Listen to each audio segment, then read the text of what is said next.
अस्सलामुअलैकुम, कैसे हैं आप सब लोग। आई होप आप सब लोग ठीक ठाक होंगे। मेरी दुआ भी है कि आप लोग जहाँ पे भी हों बिल्कुल ठीक ठाक हों, खैर खैरियत से हों। तो जनाब आज का ब्लॉग मैं स्टार्ट कर रही हूँ। जहाँ कल ख़त्म किया था तो मैं मामा की तरफ गई थी, आप लोगों को याद होगा। तो फिर जब मैं रात को घर आई तो मेरी मदर इन लॉ ने बनाया हुआ था बहुत मज़े का शोरबे वाला देसी चिकन, तो बस उसके साथ में रोटियाँ बना के वो खा लिया था। और ये फिर नेक्स्ट डे का व्लॉग है। सुबह मैं उठी तो इतना ज़्यादा प्यारा मौसम था, उठी मैं मिल के क्या मुझे जवार ने उठा दिया, क्योंकि भी मैं थोड़ी देर पहले ही सोई थी तो जवार फिर उठ गया और उसके साथ मुझे खेलना पड़ा, क्योंकि वो ना फुल नींद में एकदम से एक्टिव हो जाता है। मैं बड़ी कोशिश करती हूँ कि दोबारा सो जाए, लेकिन जब उसने खेलना है तब उसने खेलना ही खेलना है। उसके लिए जो मर्ज़ी भी टाइम हो रहा हो ना, उसको कभी भी खेलना याद आ जाता है। और उसके बाद में मैंने बड़ी मुश्किल से जब उसको सुलाया 2 घंटे के बाद, तो फिर इतनी प्यारी बारिश आने लगी, मतलब मौसम बहुत ही सुहाना हो गया। मुझे अचानक से आवाज़ आई, मैंने विंडो पीछे करके देखी तो बारिश आ रही थी। फिर मैं यहाँ पे बैठ के सुकून से बारिश देखने लगी, क्योंकि मैं सोचा कि अब मैं जो थकी हुई हूँ ना, क्योंकि एक तो बंदा फिज़िकली थकता है ना, लेकिन मैं मेंटली भी थक जाती हूँ कि पूरा दिन मुझे सारे काम शाम देखने होते हैं और रात को फिर अगर नींद भी ना पूरी हो ना तो बस मेरी बैंड बजी हुई है आजकल। और उसके बाद फिर मैं ना ऊपर आई थी, जब मैं दोबारा उठी थी थोड़ी देर मैं दोबारा सो गई। लेकिन जब आप टूटी टूटी नींद सोते हैं ना तो आपका जहन बहुत बोझल हो जाता है। तो फिर मैं छत पे आई थी, मैंने कहा अभी सुबह तो मौसम बहुत प्यारा था, अभी देख के आती हूँ फिर ताकि थोड़ा दिमाग में रिलैक्स हो। लेकिन फिर उस टाइम पे ना धूप निकली हुई थी और साथ वालों के कंस्ट्रक्शन और ये घर बन रहा उनका, तो मैंने सोचा कि मैं देखती हूँ कितना को बन गया। और उसके बाद फिर खाना शाना खाया हमने और फिर मैंने चाय बनाई ताकि मेरा दिमाग थोड़ा सा खुले और मैं उस दिन के काम जो है ना वो करने के काबिल हो जाऊँ। और जो मैं न्यू कप्स लेके आई थी, मैंने आप लोगों को बोला था कि मैं दिखाऊंगी, तो ये वाले मैंने लिए थे और दूसरे वाले 2 रामीन को दे दिए थे। और बस मैंने सोचा कि आज ना न्यू कप्स में ही मैं चाय पीऊँगी। मुझे इतनी खुशी हो रही थी, मैं जल्दी जल्दी से इनको वॉश किया, मज़ेदार सी चाय बनाई और फिर बस चाय पीते हैं। और बहुत से लोग जब भी चाय का कलर देखते हैं तो पूछते हैं कि आप कौन सी चाय यूज़ करते हैं। तो मैंने बहुत दफ़ा बताया हुआ है कि मैं टपाल भी यूज़ कर लेती हूँ, लिप्टन भी यूज़ कर लेती हूँ, सुप्रीम भी यूज़ कर लेती हूँ। मेरे ख्याल से it all depends on the method and the quantity of the चाय, मतलब आप कितनी चाय यूज़ कर रहे हैं, कितनी पत्ती यूज़ कर रहे हैं, उसके हिसाब से मेरे ख्याल से इसका कलर डिपेंड करता है। क्योंकि अगर आप बहुत कम पत्ती डालते हैं ना तो फिर तो जल्दी कलर निकलता नहीं है। तो मुझे थोड़ी सी कड़क चाय पसंद है, तो हालांकि मैंने बहुत दफ़ा रेसिपी शेयर की हुई है कि मैं अगर 1 कप बना रही हूँ तो मैं उसके हिसाब से 1 टेबल स्पून ही, टीस्पून नहीं 1 टेबल स्पून ही मैं पत्ती का डालती हूँ और उतनी ही चीनी भी डालती हूँ और साथ में 1 इलायची भी ज़रूर डालती हूँ। तो बहुत ही मज़ेदार सी चाय बनती है। और दूध और पानी की क्वांटिटी भी शेयर की हुई है, तो बड़ी दफ़ा शेयर की है, इसलिए मैं दोबारा नहीं करती। अच्छा, यहाँ पर अब मैं क्या करने लगी हूँ, आप लोगों को याद होगा कि 2 दिन पहले मैं शू रैक लेके आई थी। बहुत से लोग इसकी प्राइस पूछ रहे थे, तो कार्ड तो मैंने दिखा ही दिया था कि मैंने ये कहाँ से लिया, तो उस वीडियो में जाके आप कार्ड देख सकते हैं कि मैंने कहाँ से लिया। और मैंने 15,000 का लिया है ये। और बस मैंने सोचा कि मैं आज जो है ना ऑर्गेनाइज़ कर ही लेती हूँ अपने जूते, क्योंकि ये भी एक टास्क था मेरे लिए। और यहाँ पर ना मैं भी सोचा कि आप लोगों को साथ साथ अपनी शू कलेक्शन भी दिखा दूँगी, पहले भी दिखाई हुई है, लेकिन फिर भी जो न्यू सब्सक्राइबर्स आते हैं तो वो बहुत ज़्यादा पूछते हैं कि आप ये दिखा दें वो दिखा दें। तो साथ साथ मैं वॉश कह रही हूँ, साथ साथ मैं साफ़ करती जा रही थी। मैंने सोचा कि अब दोनों काम एक साथ ही कर लेती हूँ और फिर इनको सेट भी कर लेती हूँ।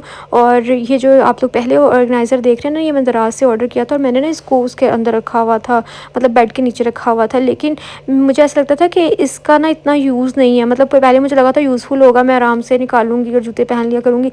लेकिन जब भी कहीं जाना होता है इतनी हड़बड़ी होती है कि मैं कहती हूँ स्पेशल कौन इसको नीचे से निकाले, फिर पूरी जिप खोले, फिर जूता निकाले, फिर मैं इसको वापस अंदर से खेल लूँ। तो बेहतर ये है कि इस तरह ना मेरे जूते यूज़ में नहीं आ रहे थे, मैं 1-2 जूता निकाल लेती थी और उन्हीं से काम चलाती रहती थी कि मुझसे नहीं हो रहा, मुझसे नहीं, अब बार बार निकलता ये।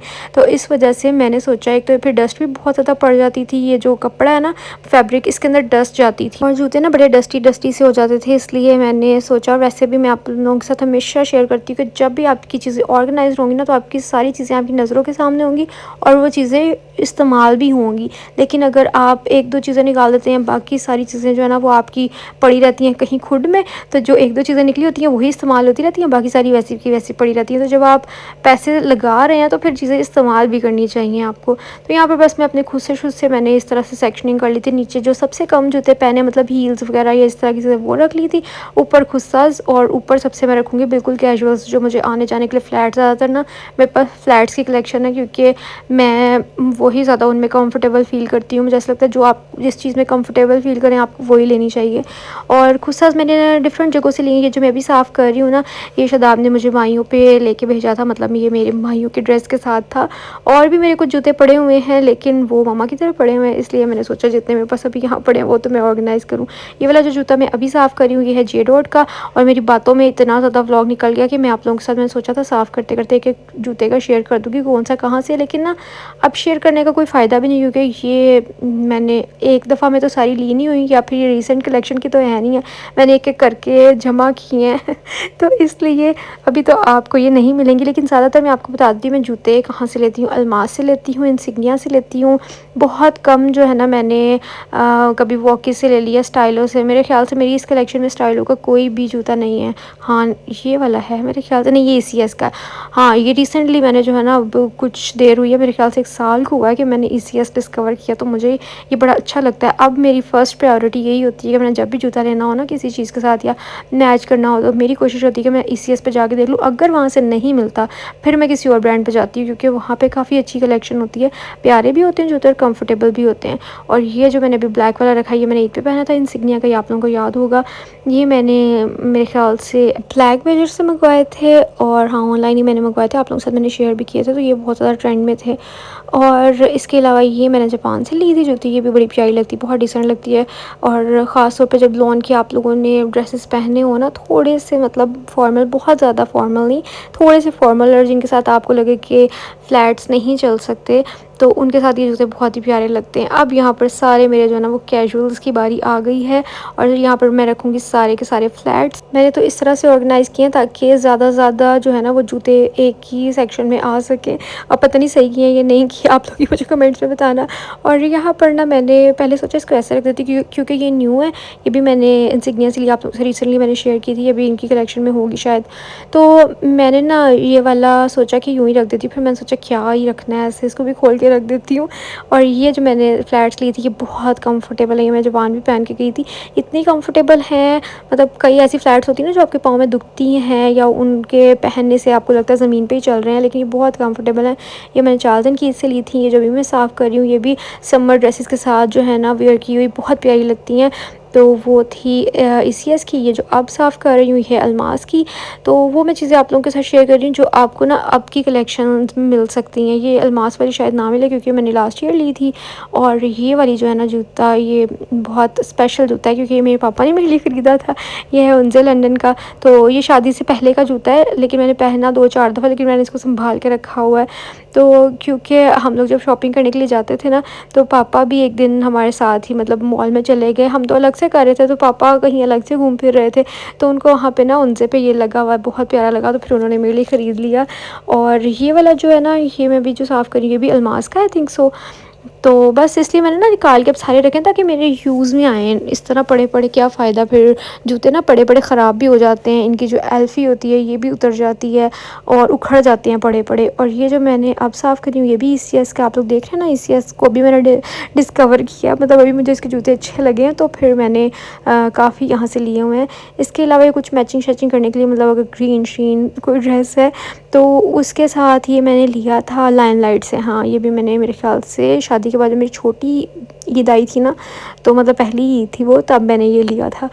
उसके अलावा ये भी मुझे बहुत प्यारा लगा था। मुझे ना इस तरह के जो थोड़े एथनिक जूते होते हैं ना, ये एथनिक चीज़ें मुझे बहुत पसंद हैं, तो ये मुझे थोड़ा सा वैसा सा लग रहा था, तो ये मैंने बाटा से लिया था। और इसकी भी स्टोरी है एक, मैंने आप लोगों के साथ शायद शेयर की हो किसी व्लॉग में। क्योंकि मैं ना मॉल में थोड़ी सी हील पहन के चली गई, शायद किसी के घर से वापसी पे अचानक ही हम लोग का चक्कर लग गया था, तो मैंने हील्स पहनी हुई थी और मुझसे चला नहीं जा रहा था, तो मैंने कहा चलो सबसे पहले मैं जूता ले लेती हूँ। तो मैंने ऐसे ही कोई भी सोचा मैंने कैजुअल सा ले लेती हूँ, लेकिन मुझे ये बहुत अच्छा लग गया, तो फिर मैंने बाटा से ये ले लिया था। अभी जो मैंने साफ़ किया है ना, ये मैंने लिया था ECS से, नेट वाला, क्योंकि मुझे ना मिनिमलिस्टिक जूते बड़े पसंद हैं। और ये जो कंफर्टेबल मैं आपको दिखा रही हूँ ये मैंने लिया था जब सवार होने वाला था, क्योंकि तब पाँव बहुत ज़्यादा दुखते थे, तो मैं इसलिए कुछ सॉफ्ट सॉफ्ट चीज़ें ढूंढती थी, ये भी मैंने ECS से लिया था। तो जनाब आज की वीडियो जो ना मैंने डिटेल्ड बना दी है बस इसी के ऊपर, ताकि आप लोगों को मैं एक एक चीज़ बता सकूँ। और ये जो मैंने अभी रखी है ना, ये भी मैंने अल्मास से ली थी, और बस अब यहाँ मैं प्रॉपर सब कुछ सेट कर चुकी हूँ। एंड पे ना मैंने देखा कि मैं हील्स के, शायद इन्होंने हील्स के को यहाँ पर अटकाने के लिए ये वाली चीज़ दी हुई है, तो फिर मैंने हील्स को यहाँ पर टंगा दिया तो ये बहुत ही प्यारा लग रहा था इस तरह से, और ये हील्स गिर भी नहीं रही थी। फिर मैंने कहा शायद इसको यूँ ही ऑर्गेनाइज़ करना होगा, मुझे पहले समझ ही नहीं आई। अब फ्लैट्स को तो कहीं नहीं अटकाना होता ना, तो वो तो आप जैसे मर्ज़ी रख सकते हैं। तो ये देखें जनाब, हमारा हो गया है पूरा डन। तो मैंने सोचा आपको एक बार इसकी फ़ाइनल लुक दिखा देती हूँ। और बस आप लोग, मुझे किसी ने कमेंट किया आपने ले लिया, अब तो हमें लेना ही पड़ेगा। तो भाई ज़रूर ले लें, बहुत यूज़फुल चीज़ है, ताकि हर चीज़ ना आपकी नज़रों के सामने, आपको पता चले कि कौन सी चीज़ किस स्ट्रेस के साथ अच्छी लगेगी और आप लोग पहन सकें। ये ना हो कि आपकी चीज़ें डब्बों में ही पड़ी वहीं पे ख़राब हो जाएँ। पहले ना मुझे थोड़ा-सा प्राइसी लग रहा था, मैंने कहा 15,000 इज़ टू मच। फिर मैंने सोचा कि देखें, हम 2 से 3 जूते ले लें अगर, तो उनकी प्राइस इतनी होती है। मतलब अगर हम इंसिग्निया की बात करें, तो मैंने ईद पे इंसिग्निया से जो जूता लिया वो 10,500 का था। तो मैंने कहा सिर्फ 2 अच्छे जूते अगर हम लें तो वो उनकी प्राइस इतनी आती है। तो फिर इसमें कितने अच्छे जूते हमारे फिट हो सकते हैं। मतलब हम अच्छी चीज़ तो ले लेते हैं, अच्छे जूते तो ले लेते हैं, लेकिन उनकी हिफाजत के लिए भी तो हमारे पास फिर कुछ होना चाहिए ना। तो इस वजह से फिर मैंने सोचा कि नहीं, इतना भी महंगा नहीं है।